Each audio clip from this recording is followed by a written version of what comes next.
Assalamualaikum warahmatullahi wabarakatuh.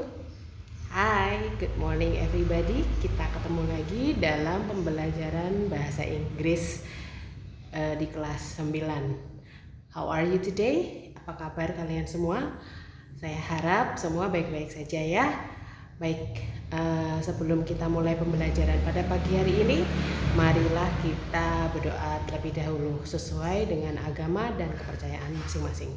Berdoa, mulai.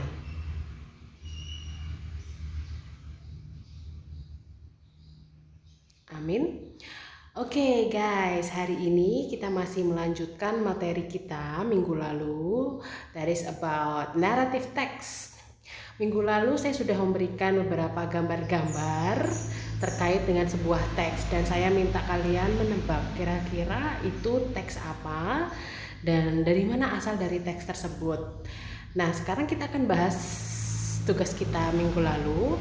Saya akan menjelaskan sedikit tentang narrative text.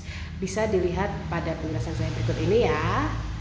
So, narrative text is a story that tells a sequence of events.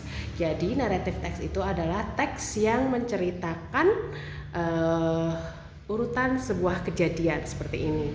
Kemudian ada three main parts. Ada 3 bagian utama dari narrative text. Struktur dari narrative text itu ada 3 guys. Apa saja? Bisa dilihat ini ya. Pertama, we have orientation. Nah, di orientation ini apa yang kita lihat? Kita bisa melihat setting, tempat dan waktu, kemudian di mana dan kapan cerita tersebut berlangsung, dan juga kita bisa diberitahu tentang karakternya. Karakter di sini ya, karakter dari tokoh-tokoh yang ada di cerita. Itu yang pertama.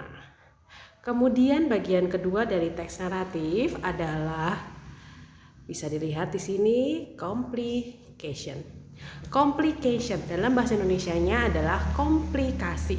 Komplikasi itu adalah masalah, munculnya masalah yang terjadi pada para tokoh. Di situ ya. Kemudian part 3 bagian ketiga ada resolution. Resolution itu penyelesaian dari masalah. Bagaimana para tokoh itu menyelesaikan masalah. Nah, biasanya di dalam bagian ketiga ini ada pesan moral atau pembelajaran apa yang bisa dipetik dari sebuah cerita. Begitu ya. Jadi sekali lagi we have 3 main parts of narrative text. Ada 3 bagian utama, yaitu pertama orientation, complication, dan resolution. Nah, sekarang saya akan berikan contohnya ya guys. Contoh kita punya cerita Malin Kundang. Saya yakin kalian semua sudah tahu Malin Kundang itu cerita yang apa. Mari kita analisis bersama menggunakan bahasa Indonesia cerita Malin Kundang. So, the orientation. Setting tempatnya Malin Kundang di mana? Iya, di Sumatera Barat ya, West Sumatera. And then setting waktunya pada zaman dahulu kala. Kemudian tokohnya siapa saja? Di situ we have the characters are Malin Kundang, the mothers, ibunya Malin Kundang, dan the wife of Malin Kundang. Jadi ada 3 tokohnya. Pertama adalah Malin Kundang, ibunya, dan istrinya. Kemudian complication. Apa sih inti permasalahan pada cerita Malin Kundang? The complications of Malin Kundang story is Malin Kundang did not want to admit her mom. Malin Kundang tidak mau mengaku ibunya karena dia malu ya. Dia sudah menjadi orang kaya, dia tidak mau mengakui ibunya yang miskin. Itu problem utamanya. And then resolution. The resolution, penyelesaiannya apa? Apa yang terjadi di akhir kisah? Nah, itu yang terjadi, saya yakin kalian semua tahu, yaitu ibu Malin Kundang pun mengutuk Malin Kundang, si anak durhaka, menjadi batu. Oke, Malin Kundang was turned into a stone. Malin Kundang berubah menjadi batu. Nah, di dalam resolution juga biasanya ada pesan moral. What can we learn about the story? Apa yang dapat kita pelajari dari cerita? Pesan moralnya adalah we have to acknowledge our moms. Kita harus mengakui ibu kita tidak boleh durhaka seperti itu ya.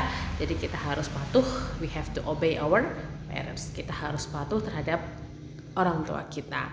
Oke, itu sekilas tentang pembagian dari teks naratif. Sekarang kita masuk ke jenis-jenis teks naratif.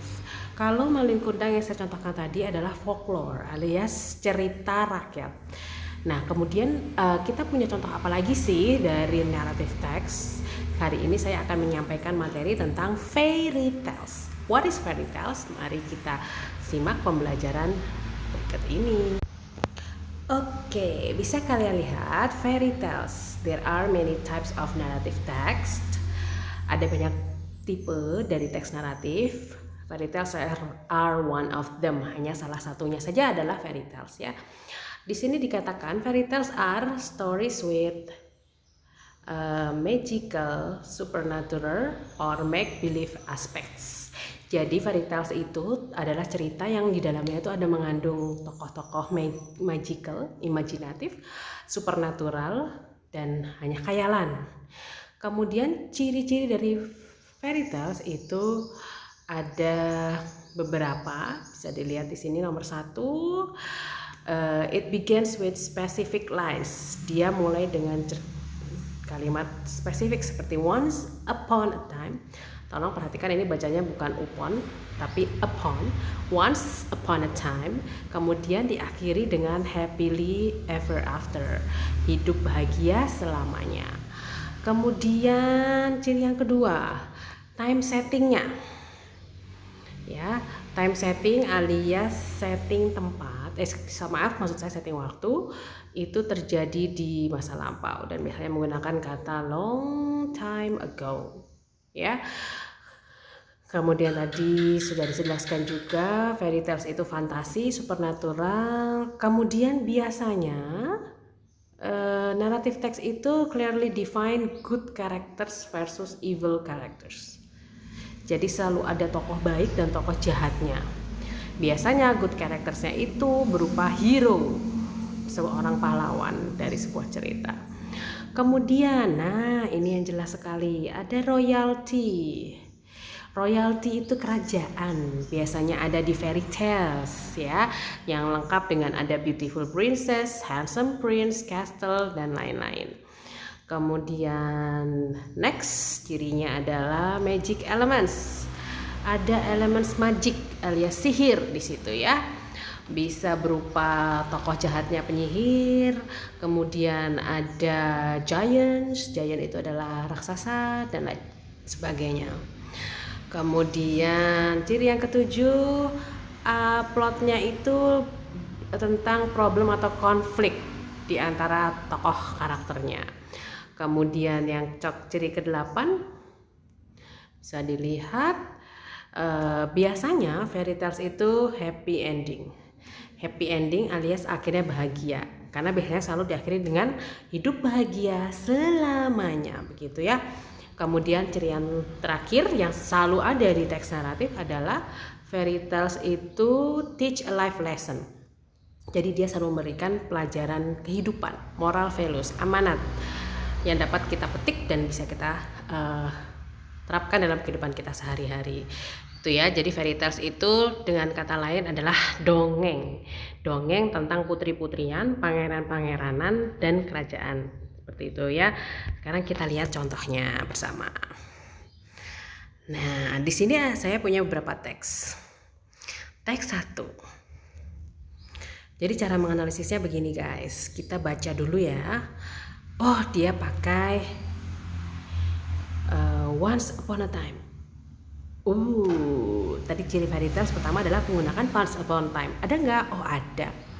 Oh, kemudian di sini ada kingdom. Kingdom, kerajaan. Tadi ciri dari fairy tales juga menggunakan kerajaan-kerajaan. Kemudian ada prince, pangeran. So, kita bisa menyimpulkan bahwa teks 1 ini adalah teks fairy tales. Sekarang coba kita lihat teks yang kedua ya. Teks yang kedua. Oke. Nah, kita lihat. Once upon a time. Iya, ini fairy tales kayaknya.